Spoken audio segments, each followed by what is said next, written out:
जग में महान है मेरा साहिब, जग में महान है। तेरे चरणों में मेरी जान है, मेरा साहिब सत्य समान है। मैं बंदगी साहिब की करूं, मेरा साहिब ही भगवान है। साहिब जग में महान है। साहिब बंदगी, साहिब बंदगी, साहिब साहिब बंदगी, साहिब बंदगी, साहिब बंदगी, साहिब बंदगी, साहिब बंदगी, साहिब बंदगी, साहिब बंदगी, साहिब मेरा मेरा साहिब। कबीर साहब ने कोई संपत्ति नहीं इकट्ठी की, 52 लाख लोगों को नाम दिया। 52 लाख मेरा दावा है, 52 लाख किसी भी पंथ में लोग नहीं है। झूठ बोल रहे हैं, करोड़ों हैं, लाखों इतने हैं, नहीं है। पर कबीर साहब ने 52 लाख लोगों को नाम दिया। अपनी वाणी में बोल रहे हैं 52 लाख को दीनों बीड़ा, 36 लाख लगाए तीरा। उनकी वाणियों में मिल रहे हैं। इतने बड़ी तादाद में उन्होंने समाज का ये कार्य किया, लेकिन उन्होंने अगर देखो कोई संपत्ति उन्होंने इकट्ठी नहीं की। वंशवाद की तो बात ही नहीं, साहब तो बाल ब्रह्मचारी थे, शादी की नहीं। लोगों ने ज़बरदस्ती कमाल और लोई आदि की कहानी जोड़ी। मैंने इस विषय पर कई बार पहले भी बातचीत की है, क्योंकि वो परम संत थे। इस तरह हम संतों की जीवनी को अगर देख रहे हैं तो बड़ी उत्तम थी। वर्तमान में जो हम भक्ति का क्षेत्र देख रहे हैं परम दूषित हैं भाइयों। इसको मेरी आलोचना नहीं, चेतावनी समझिए। धर्म क्षेत्र में अंडरवर्ल्ड से भी ज़्यादा अपराध आ चुका है। इसलिए वर्तमान में जो हम धार्मिक वातावरण देख रहे हैं दूषित है, और इस दूषण के कारण से आदमी में छल, कपट, दगा, धोखा, बेईमानी, क्रूरता, हिंसा, 420 आदि आ गई है। लोग नाना मतांतरों से भक्ति भी लिए हुए हैं, छल भी कर रहे हैं। भक्त को ये सब काम कभी भी नहीं करने चाहिए, लेकिन ये हैं। गुरुआ लोग कह रहे हैं आ जाओ, कितना भी छल करके फलाना प्राश्चित यज्ञ करके तुम्हारा कल्याण कर देंगे। इस तरह साहिब कह रहे हैं जाका गुरु है आंध्रा, चेला कहाँ को जाए, अंधा अंधे पे लिया दोनों को ऊपर आया। इसलिए सहज मार्ग कह रहे हैं गुरु पूर्ण मिलने के साथ आपके जीवन का लक्ष्य पूर्ण हो जाता है। जब तक गुरु मिले नहीं सांचा, तब तक गुरु करो 10 पांचा। वर्तमान में एक होड़ लगी हुई है, चेले किसके ज़्यादा हैं, एक मान, एक बड़ाई। चाहे चेला एक भी नहीं चल रहा हो। एक बार एक आदमी मेरे पास आया, चौधरी था, जाट था, मेरा नाम ही उसको लेके आया। कहा महाराज ये आपसे गोष्ठी करना चाहता है। मैंने कहा भाई गोष्ठी में तो बड़ा टाइम लगता है, और गोष्ठी होता है तर्कवाद विवाद। तो मैंने कहा अभी टाइम नहीं है, लेकिन मैं इसको 5 मिनट देता हूँ। अगर काफ़ी व्यस्त रहता हूँ मैं, 103 आश्रम में, सभी में प्रैक्टिकल मुझे जाना होता है, खुद ब खुद जाता हूँ, हर जगह जाता हूँ, हर महीने जाता हूँ। तो मैंने कहा भाई 5 मिनट, ज़्यादा टाइम तो नहीं, 2 मिनट इनसे बात कर लूँगा, क्या गोष्ठी करना चाहते पूछे। उसने कहा महाराज मैंने पहले एक गुरु किया है, दूसरा गुरु करूँ तो पाप तो नहीं लगेगा, नर्क में तो नहीं जाऊँगा। मैंने कहा भाई तूने गुरु कैसे किया, पहले ये बताओ किसको किया। बोला महाराज गुरु क्या बताऊं, मैं साइकिल से गया था आरएसपुरा में, मार्केट में बड़ी कुछ सामान लेने के लिए, तो उधर एक शास्त्री जी बाबा जी मिल गया। उसने मुझे बोला इधर आ भाई चौधरी, क्या नाम है तुम्हारा। बोला फलाना। बोला मेरे सर पर हाथ रख करके कान में बोला फलाना नाम बोल जा। बोला अब मैं हो गया गुरु, तू चेला। उसने कहा सुनो सुनो महाराज, मैं तो अभी गुरु करने के मूड में ही नहीं था, तैयार भी नहीं था। चौधरानी घर में बैठी है, जीवन संगनी है, हम दोनों ने फैसला किया था इकट्ठे होकर के गुरु करेंगे। मैं तो अभी गुरु करने के मूड में ही नहीं था और तैयारी में भी नहीं था, ये ज़बरदस्ती कैसे। बोला चुप रह, गुरु एक बार होता है, गुरु हो गया, अगर और गुरु किया सीधा नर्क में जाएगा।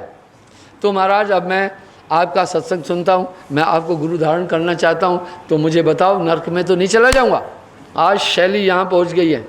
तब मैंने उसको समझाया, कबीर साहब का एक दोहा दिया, बताया जाका गुरु, जब तक गुरु मिले नहीं सांचा तब तक गुरु करो 10 पांचा। मैंने कहा भाई जब तक सच्चा गुरु नहीं मिलता है तब तक 10-5 गुरु कर लो तो कोई दोष नहीं है।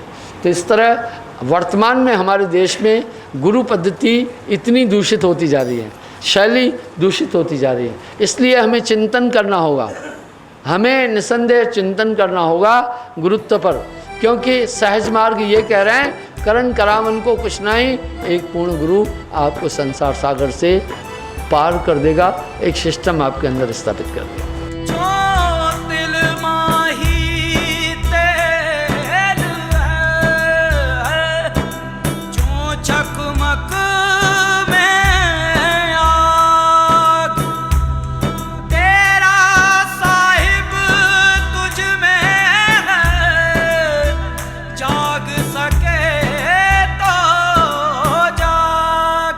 आइए हम देखते हैं, अगर आंतरिक संसार है तो इसकी पुष्टि वैज्ञानिक लोग नहीं कर रहे हैं। वैज्ञानिक लोगों के समझ और पकड़ से कहीं बाहर है, ये बात बड़ी बाहर है। और विज्ञान की एक शैली है, वैज्ञानिकों की एक नेचर है, उसी बात को बोलते हैं जो प्रमाणित कर सकते हैं। अभी तक वो आंतरिक संसार प्रमाणित नहीं कर रहे हैं, पर थोड़ी थोड़ी शुरुआत हो रही है। मैंने एक पत्रिका में पढ़ा, वैज्ञानिकों ने कहा कि हमारे मस्तिष्क के पिछले हिस्से के अंदर कुछ कोशिकाएं हैं, अगर वो जाग जाए तो हम अनंत दिव्य संगीत सुन सकते हैं। इसी को तो हमारे संतों ने भी कहा, सुखमन के घर राग सुन। हमारी सुषुम्ना नाड़ी बंकनाल टेढ़ी होकर पीछे की तरफ मुड़ती है। सुन्न मंडल लिवलाए, वाह भाई, सुखमन के यहाँ शून्य महल में घोर अंधेरा होत शब्द उजियारा। ब्रह्मानंद जी भी कह रहे हैं, अनहद की धुन प्यारी संतो अनहद को धुन न्यारी, पहले पहले रिलमिल बाजे पाछे न्यारी न्यारी, धीनी झीनी धुन में सुरत लगाओ उठत शब्द झंकारी। इन दिव्य संगीत और वाणियों का उल्लेख भी हमारे महापुरुषों ने किया। इसका मतलब है एक बात प्रमाणित हो रही है कि अंदर में ये दिव्य नादें भी है, ब्रह्मनाद भी है, पूरा ब्रह्मांड भी है। अभी वो ये भी कह रहे हैं कुछ हमारे शरीर मस्तिष्क के अंदर कोशिकाएं हैं जो हमें दिव्य करोड़ों सूर्य का प्रकाश दिखा सकती है।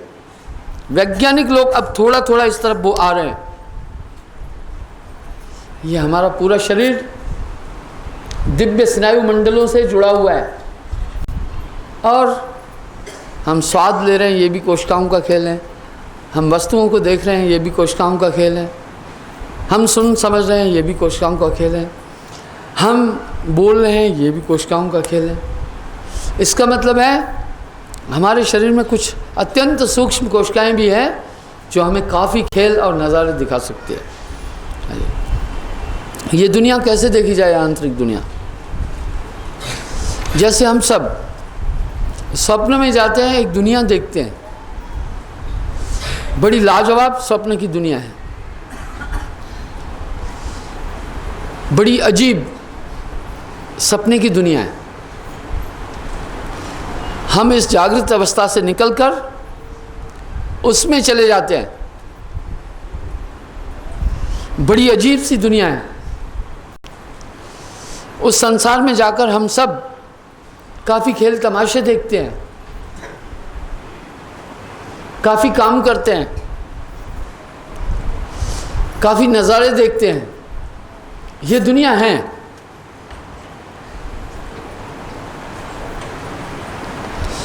ये संसार है।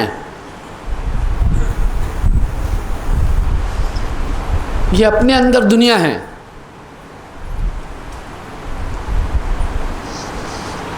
स्वप्न में इतनी चीज़ें देखी, कभी उड़ गए, कभी कहीं चले गए, कभी क्या किया। ये है अपने अंदर। पर जब हम जाग जाते हैं तो उसका रंच मात्र भी अभिष्ट नहीं रहता, कुछ भी नहीं रह जाता है। कहाँ गई वो दुनिया? वो दुनिया में हम सब काफ़ी रमते हैं। हर मनुष्य अपने जीवन का 1/3 हिस्सा स्वप्न में लगाता है। जब भी हम सब नींद में जाते हैं, स्वप्न की दुनिया में पहुंच जाते हैं। कितना बड़ा कौतुक है कि हम इस काया से निकल जाते हैं, स्वप्न के शरीर में प्रवेश लेते हैं और स्वप्न का रमण करते हुए वापस इस काया में आते हैं। पर किसी को इसका इल्म नहीं है कि हम कैसे निकले और वापस उस दुनिया में से इस काया में कैसे आए। रहस्य स्वप्न में एक आश्चर्यमय अवस्था बनती है। जो कुछ भी उस अवस्था में आप हम सब देखते हैं सत्य और नित्य लगता है, जागने पर मिथ्या। इसी तरह जो वर्तमान में आप सब कुछ देख रहे हैं सब स्वप्न हैं, मिथ्या हैं, झूठ हैं। पर अभी सब सच लग रहा है। झूठ कब लगेगा? जब हम प्रज्ञावस्था में पहुंच जाते हैं। प्रज्ञावस्था में पहुंचने पर ये संसार की हर एक क्रिया स्वप्न लगती है। इसलिए लोग प्रज्ञावस्था में पहुंचने के लिए लोग बहुत ध्यान कर रहे हैं, एकांत में जा रहे हैं, आज्ञा चक्र में ध्यान रोक रहे हैं, पंच मुद्राओं में ध्यान रोक रहे हैं। क्यों ध्यान रोक रहे हैं? प्रज्ञावस्था में प्रवेश ले लें। इसका मतलब है हम आंतरिक संसार का अनुभव प्रज्ञा या fourth stage of the conscience में पहुंच कर ही ले सकते हैं, अन्यथा नहीं। इसलिए आवश्यकता एक बात की है कि हम इस प्रज्ञावस्था को जानें। पर हम प्रज्ञावस्था में जाकर के पूरा ब्रह्मांड अपने अंदर देख सकते हैं। देखा अवस्थाओं का खेल कैसा है। इसका मतलब है आंतरिक संसार एक अवस्था में स्थित है। जैसे स्वप्न की दुनिया स्वप्न अवस्था में ही अनुभव होती है, इस तरह आंतरिक संसार को हम प्रज्ञावस्था में अनुभव कर सकते हैं। एक और अवस्था है सुषुप्ति। ये क्या है? इसको घोर निद्रा और अज्ञानमय अवस्था भी कहते हैं। जब भी आदमी सुषुप्ति में पहुंच जाता है तो उसे ये भी नहीं पता होगा मैं क्या हूँ, कहाँ हूँ, मेरे पाँव कहाँ हैं, सर कहाँ है, किस जगह पर हूँ आदि। उसको इसका आभास नहीं होगा। कैसी अवस्था है? कभी कभी आप इस घोर निद्रा भी इस अवस्था को कहते हैं। आप इस अवस्था में चले जाते हैं, उसके बाद जागते हैं। जब आप 2 मिनट रुकने के बाद आपको तब पता चलता है कि मैं कहाँ पर हूँ। इस सुषुप्ति अवस्था में आम तौर पर बहुत से लोग आते हैं। गहन निद्रा अवस्था भी कहते हैं इसे। चारों अवस्थाओं में जब हम पहुंचते हैं अलग अलग दुनिया का आभास होता है। ये अवस्था है। इसलिए ये आंतरिक संसार किन्हीं अवस्थाओं में अनुभव होगा। स्वप्न की दुनिया देखने के लिए हमें नींद में जाना होता है। जागृत अवस्था के लिए हमें होश में आना होता है। सुषुप्ति की दुनिया, घोर अज्ञान में दुनिया देखने के लिए हमें सुषुप्ति अवस्था में जाना होगा। इस तरह आंतरिक ब्रह्मांड को देखने के लिए प्रज्ञा अवस्था की आवश्यकता पड़ेगी। तो पंच मुद्राओं द्वारा साधक प्रज्ञावस्था की प्राप्ति करता है। इसी तरह हर एक मानव के शरीर में 6 शरीर हैं। ये कितना बड़ा कौतुक है। मनुष्य इन 6 शरीरों के विषय में बड़ी कम जानकारी रखता है।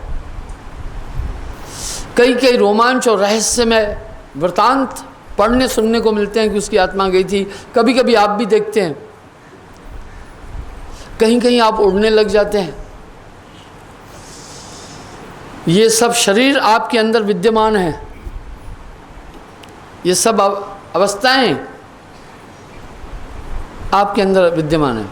हर मानव में 6 शरीर हैं, स्थूल, सूक्ष्म, कारण, महाकारण, ज्ञान, विज्ञान, ये 6 देही। हर शरीर में भी अलग अलग रोमांच और रहस्य भरा पड़ा है। अगर हम सब स्थूल शरीर की तरफ देखते हैं तो इसमें भी बहुत रहस्य है।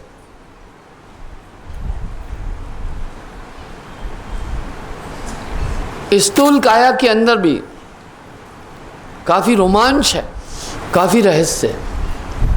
मनुष्य ने इस स्थूल तन से काफी उपलब्धियां प्राप्त की है, ये लाजवाब है,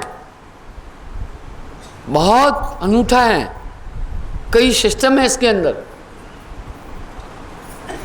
क्या इस देही की संरचना, अस्थि, मांस, चर्म और रुद्र से बनी काया, मानव ने कितना बड़ा उदाहरण पेश किया। बड़े बड़े विशाल शिप बना दिए, बड़े बड़े विशाल जहाज बना दिए। जहाज तो रेल की पूरी बोगी को भी उठा करके चलते हैं। 2-2 हज़ार पैसेंजर बिठाने का के जहाज है, यानी 20 बसों में, 40 बसों में जितने आदमी बैठ सकते हैं एक जहाज उठा के चलता है, वायुयान।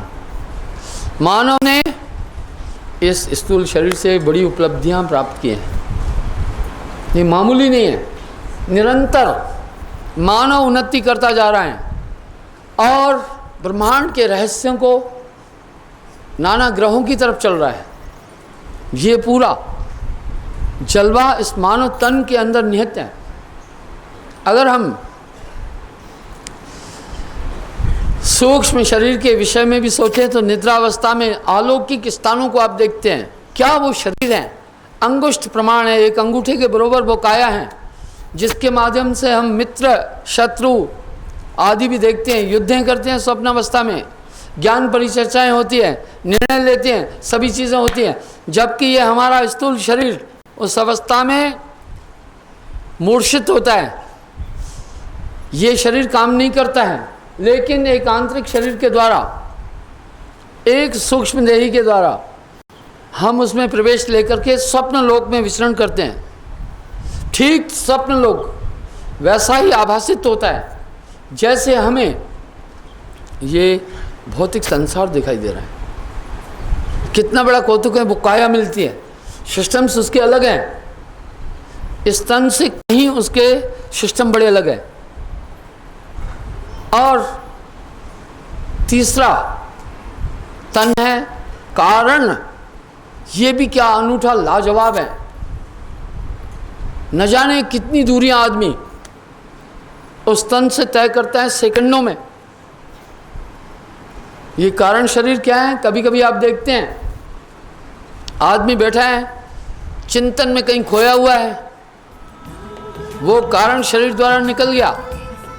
बैठे जागृत अवस्था में होने के बावजूद भी वो इस तन में नहीं है। तब आप उसको हिलाते हैं, पुकारते हैं, कहते हैं भाई कहाँ खोए हो? होश में आता है, क्या था? जहाँ का चिंतन किया वहाँ पहुँच गया था।